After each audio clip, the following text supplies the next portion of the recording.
नमस्कार दोस्तों, बहुत बहुत स्वागत है आपका सरकारी परीक्षा के इस डेली करंट अफेयर्स वाले वीडियो में।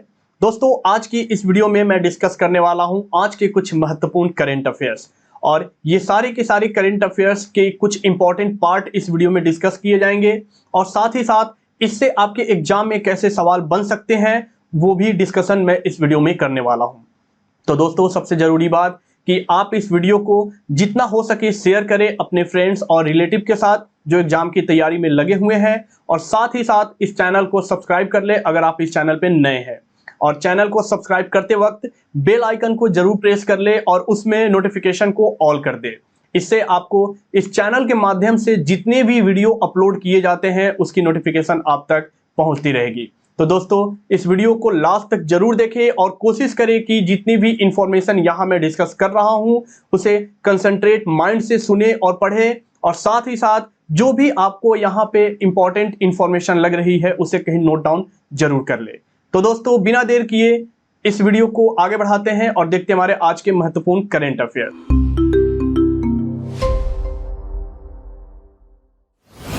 सबसे पहला हमारा जो न्यूज है वो है कि भारत के राष्ट्रपति के द्वारा रॉकेट इंजन मैन्युफैक्चरिंग फैसिलिटी का इनॉग्रेशन किया गया है। कहां किया गया है, किसके द्वारा किया गया है और कितने जो है एरिया में ये फैला हुआ है, इस पे चर्चा करते हैं।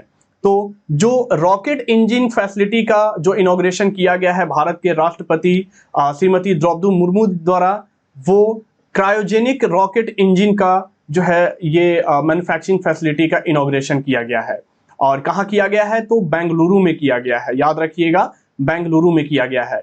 और ये जो रॉकेट इंजन बनाए जा रहे हैं ये HAL यानी कि हिंदुस्तान एरोनॉटिक्स लिमिटेड के द्वारा बनाए जा रहे हैं। ये बहुत ही इंपॉर्टेंट है कि ये जो क्रायोजेनिक रॉकेट इंजन इस फैसिलिटी में जो बनाए जाएंगे वो हिंदुस्तान एरोनॉटिक्स लिमिटेड के द्वारा बनाए जाएंगे। ठीक है, तो ये काफी इंपॉर्टेंट इंफॉर्मेशन है।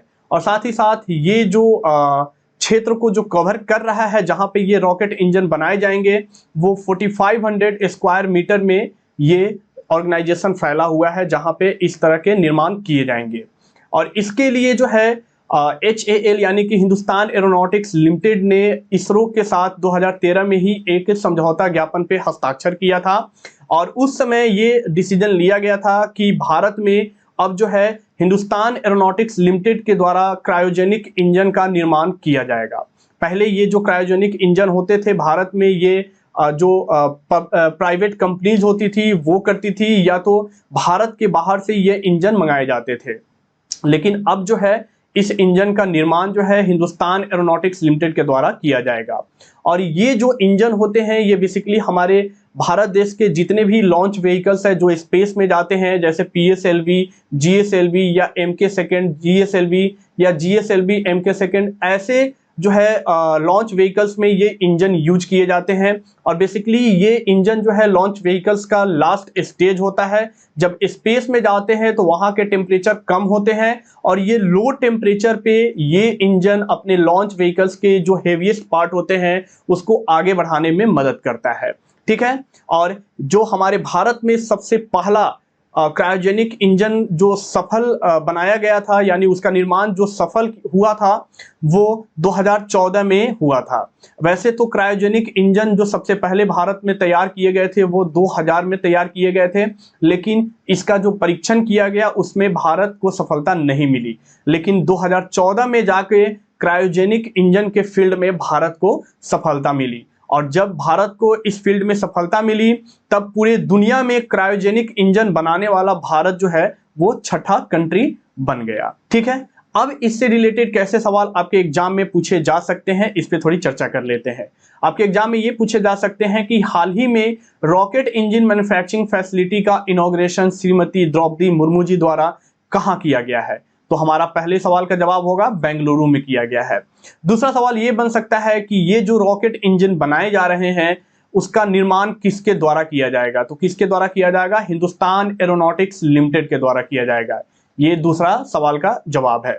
तीसरा सवाल ये बन सकता है कि हाल ही में भारत में रॉकेट इंजन मैन्युफैक्चरिंग फैसिलिटी का श्रीमती द्रौपदी मुर्मू जी द्वारा जो है इनॉग्रेशन किया गया है, लेकिन भारत ने सबसे पहला रॉकेट इंजन यानी कि क्रायोजेनिक रॉकेट इंजन का सफल परीक्षण कब किया था, तो वो है 5 जनवरी 2014, यानी कि 2014 में भारत ने सबसे पहला रॉकेट इंजन, क्रायोजेनिक इंजन का सफल परीक्षण किया था। ये आपके तीसरे सवाल का जवाब होगा। तो ऐसे ही क्वेश्चन आपके एग्जाम में बन सकते हैं, जो कि करंट के साथ साथ स्टैटिक के रूप में भी ये क्वेश्चन आपके एग्जाम में पूछे जा सकते हैं। आगे बढ़ते हैं, देखते हैं हमारा अगला न्यूज। अगला न्यूज ये है कि वर्ल्ड टूरिज्म डे 2022 सेलिब्रेट किया गया है। कब किया गया है, इसके थीम क्या है, इन सब बातों पे चर्चा करते हैं। तो ये यूनाइटेड नेशन के द्वारा पूरी दुनिया में ये 27 सितंबर को वर्ल्ड टूरिज्म डे 2022 सेलिब्रेट किया गया है। और आपको पता है कि टूरिज्म को बढ़ावा देने के लिए हर एक कंट्री में, हर एक स्टेट में जो है यूनाइटेड नेशन के द्वारा 27 सितंबर को हर साल ये डे मनाया जाता है। और इसकी जो इस साल की ऑफिशियल सेलिब्रेशन की गई है वो इंडोनेशिया के बाली में की गई है। याद रखिएगा कि वर्ल्ड टूरिज्म डे पे हर साल कहीं ना कहीं इसका ऑफिशियल सेलिब्रेशन होता है, लेकिन इस साल जो इसका ऑफिशियल सेलिब्रेशन किया जा रहा है वो इंडोनेशिया के बाली में किया जा रहा है। और इस साल का जो थीम है वो है रीथिंकिंग टूरिज्म, यानी थीम से सवाल भी आपके एग्जाम में बन जाते हैं, तो थीम को भी अच्छे से याद कर ले। और आपको पता है कि बेसिकली पूरे वर्ल्ड में टूरिज्म डे इसलिए मनाया जाता है ताकि जितने भी ट्रेवलिंग करने वाले या जो टूर पे जाने वाले पर्सन हैं या अलग अलग देशों के जो टूरिज्म से काफ़ी सारे जो है एम्प्लॉयमेंट डेवलप होते हैं या बहुत सारे जो है लोग जो है इसमें इन्वॉल्व है, उनके कार्य को और टूरिज्म को बढ़ावा देने के लिए ये डे जो है हर साल 27 सितंबर को सेलिब्रेट किया जाता है। अब जो इसकी इस्टेब्लिशमेंट की गई थी वो सबसे पहले 1979 में की गई थी, यूनाइटेड नेशन की ही एक पार्ट वर्ल्ड टूरिज्म ऑर्गेनाइजेशन के द्वारा की गई थी। और इसे सबसे पहले जिस इंसान के द्वारा यूनाइटेड नेशन में प्रपोज किया गया था वो एक नाइजीरियन आम आदमी था और उसका नाम था इग्नेटियस अमाडुआ एटिग बी। यानी इस इंसान ने ये यूनाइटेड नेशन में प्रपोज किया कि हर साल जो है 27 सितंबर को वर्ल्ड टूरिज्म डे पूरे संसार में मनाया जाना चाहिए। और इसके साथ जो है हमारे भारत में भी एक दिन को नेशनल टूरिज्म डे मनाया जाता है, जबकि 27 सितंबर को वर्ल्ड टूरिज्म डे मनाया जाता है। लेकिन भारत में जो नेशनल टूरिज्म डे मनाया जाता है वो 25 जनवरी को मनाया जाता है। तो आप इसके बीच में जो है कंफ्यूज ना हो, क्योंकि यहाँ पे अलग अलग है, यानी कि वर्ल्ड टूरिज्म डे है और यहाँ पे नेशनल टूरिज्म डे है, और इन दोनों का जो थीम होगा वो भी अलग होगा। तो इसको भी आप ध्यान में रखिएगा।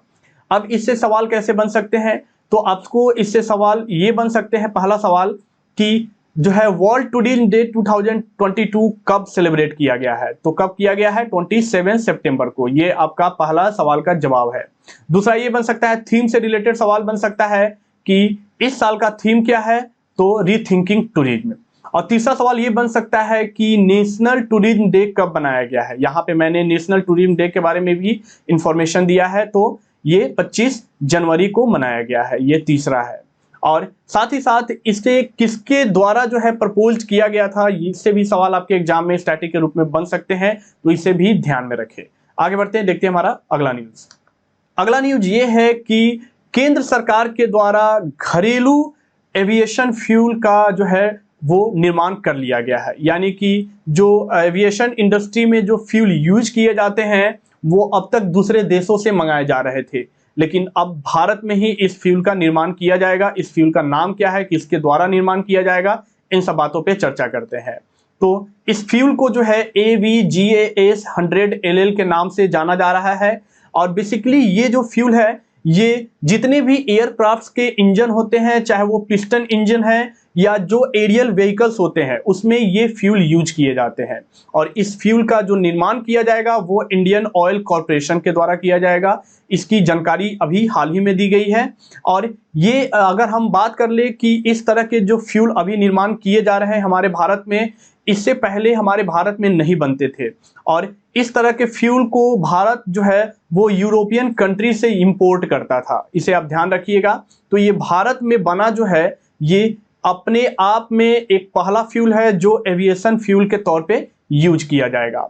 और इस फ्यूल की जो शुभारंभ किया गया है वो हिंडन एयरफोर्स स्टेशन पे किया गया है, इसे आप ध्यान रखिएगा। तो दोस्तों अब इससे सवाल कैसे बन सकते हैं कि केंद्र सरकार के द्वारा जिस घरेलू जो है निर्मित एविएशन फ्यूल का निर्माण किया जा रहा है उसका नाम क्या है? तो AVGAS 100 LL है।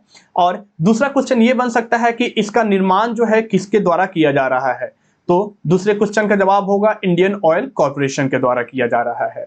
आगे बढ़ते हैं, देखते हैं हमारा अगला न्यूज। अगला हमारा जो न्यूज है वो है कि लेवर कप चैंपियनशिप 2022 का यहाँ पे विनर की अनाउंसमेंट हो गई है, यानी कि ये चैंपियनशिप ओवर हो गया है। और इस चैंपियनशिप को किस टीम के द्वारा जो है जीता गया है, इस पे चर्चा कर लेते हैं।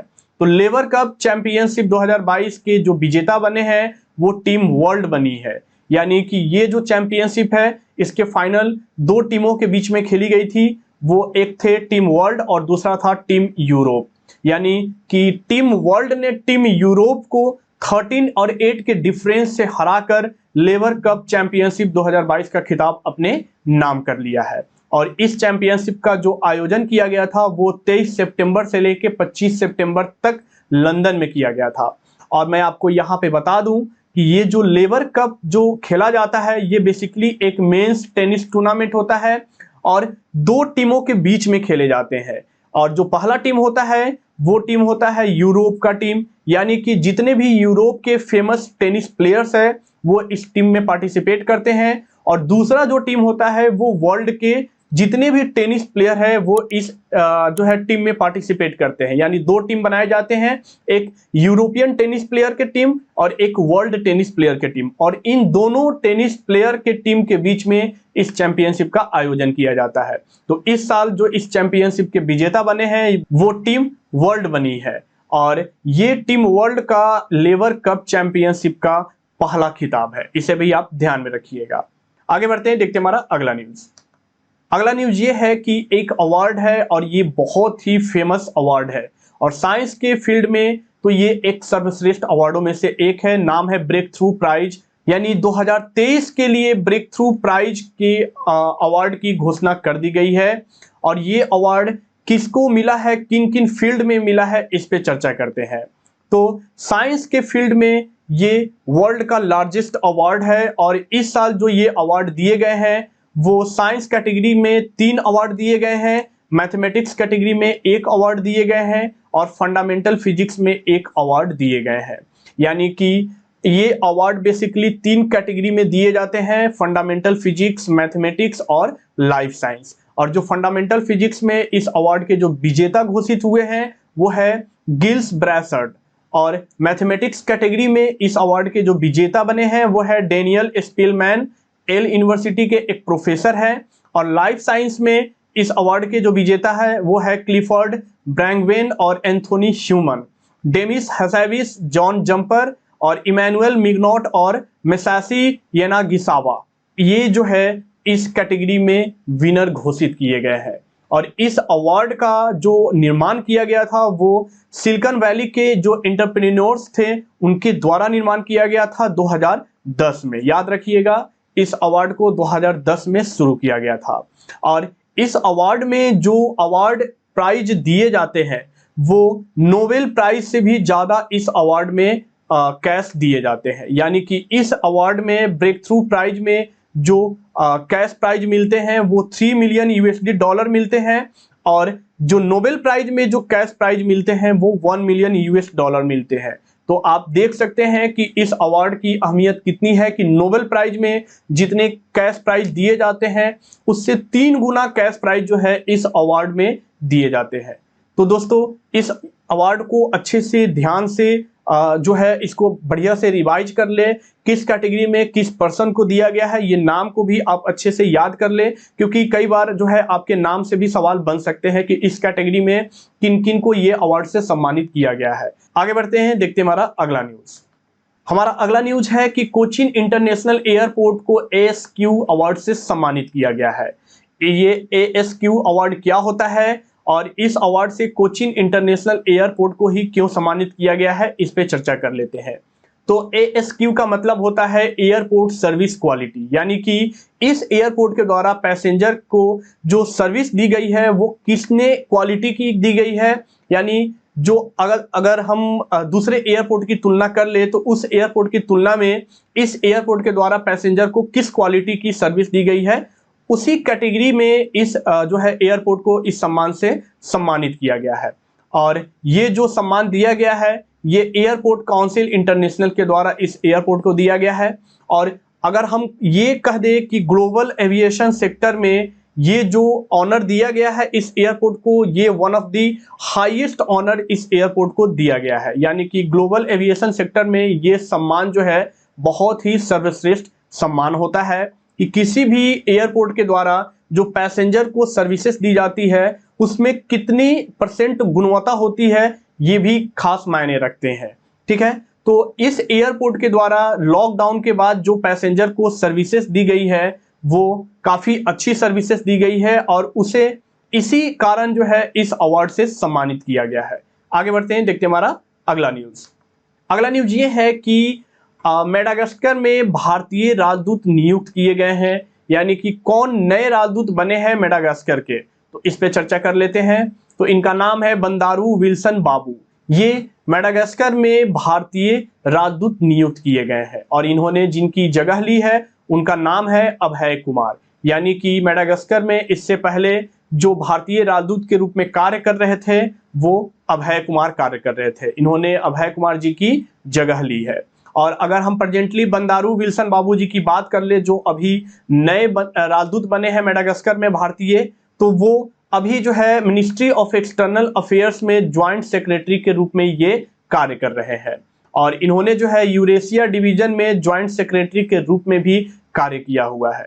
ठीक है दोस्तों, तो दोस्तों आप एक लिस्ट बना ले जहां पे भारतीय राजदूत की नियुक्ति की जा रही है। यानी कि कई बार ये होते हैं कि कई जो है देशों में भारतीय राजदूत जो है दूसरे राजदूत के जो है जगह पे नियुक्त किए जाते हैं। यानी कि जो पहले वहां पे भारतीय राजदूत थे उन्हें कहीं और ट्रांसफर कर दिया जाता है और एक नए राजदूत की नियुक्ति वहां पे की जाती है। तो इसकी आप एक अच्छे से लिस्ट बना ले और उसे जो है एग्जाम से पहले अच्छे से रिवाइज करके जरूर जाए, क्योंकि उससे भी सवाल आपके एग्जाम में पूछे जा सकते हैं। आगे बढ़ते हैं, देखते हैं हमारा अगला न्यूज। अगला न्यूज ये है कि हमार बेटी हमार मान कैंपेन का इनॉग्रेशन किया गया है। ये किस जो है राज्य सरकार के द्वारा किया गया है और इसे जो है इनॉग्रेट करने के पीछे क्या कारण है इस पे चर्चा करते हैं। तो ये जो कैंपेन की अनाउंसमेंट की गई है वो छत्तीसगढ़ के मुख्यमंत्री भूपेश बघेल के द्वारा की गई है। और ये जो कैंपेन इस मुख्यमंत्री के द्वारा जो है अनाउंस की गई है, इसका मेन जो है एम यही है कि अपने राज्य की जितनी भी जो है लड़कियों की संख्या है उनको जो है एम्पावरिंग किया जा सके और उनको सिक्योरिटी प्रोवाइड किया जा सके। यानी कि अगर जो भी स्कूल में पढ़ने वाली जो लड़कियां हैं या कॉलेजेस में पढ़ने वाली लड़कियां हैं उनके साथ अगर छेड़छाड़ की मुद्दे सामने आ रहे हैं या किसी गलत तरीके से उनके साथ बिहेवियर किया जा रहा है तो उसको देख रेख करने के लिए इस कैंपेन को लॉन्च किया गया है छत्तीसगढ़ सरकार के द्वारा। और इसके लिए जो है लेडी पुलिस ऑफिसर भी क्या करेंगी कि अलग अलग स्कूल और कॉलेजेस में विजिट करेंगी और वहां पे जितने भी लड़कियां हैं उनसे जो है इन सब मुद्दों के बारे में जायजा लेंगी। और इसके लिए एक हेल्पलाइन नंबर भी इशू किया गया है और साथ ही साथ वुमेन्स सेफ्टी को ध्यान में रखते हुए इसके लिए एक ऐप की भी लॉन्चिंग करने की जो है अनाउंसमेंट की गई है। इस ऐप पे आप जो है अपने सारे शिकायत जो है इस ऐप पे आप डाल सकते हैं और वो छत्तीसगढ़ गवर्नमेंट के द्वारा उसे जल्द ही सुलझाया जाएगा। आगे बढ़ते हैं, देखते हैं हमारा अगला न्यूज। अगला न्यूज ये है कि ESIC के नए महानिदेशक की नियुक्ति की गई है। यानी कि नए डायरेक्टर जनरल कौन बने हैं इस पे चर्चा कर लेते हैं। तो ESIC का मतलब होता है एम्प्लॉयज स्टेट इंश्योरेंस कॉर्पोरेशन और इसके जो नए महानिदेशक बने हैं वो सीनियर ब्यूरोक्रेट राजेंद्र कुमार जी बने हैं। और ये जो है ये 1992 बैच के एक IAS ऑफिसर है और ये तमिलनाडु कैडर से ये जो है पास आउट है। और करेंटली ये जो है मिनिस्ट्री ऑफ इलेक्ट्रॉनिक्स और इंफॉर्मेशन टेक्नोलॉजी में ये एडिशनल सेक्रेटरी के रूप में कार्य कर रहे हैं। और ये तो यहाँ पे बात हो रही है महानिदेशक की, लेकिन अगर हम ESIC के चेयरमैन की बात करें तो इसके जो चेयरमैन होते हैं वो state for labour and employment के जो मिनिस्टर होते हैं वही इसके चेयरमैन भी होते हैं। इसे आप जरूर ध्यान में रखिएगा। आगे बढ़ते हैं, देखते हैं हमारा अगला न्यूज।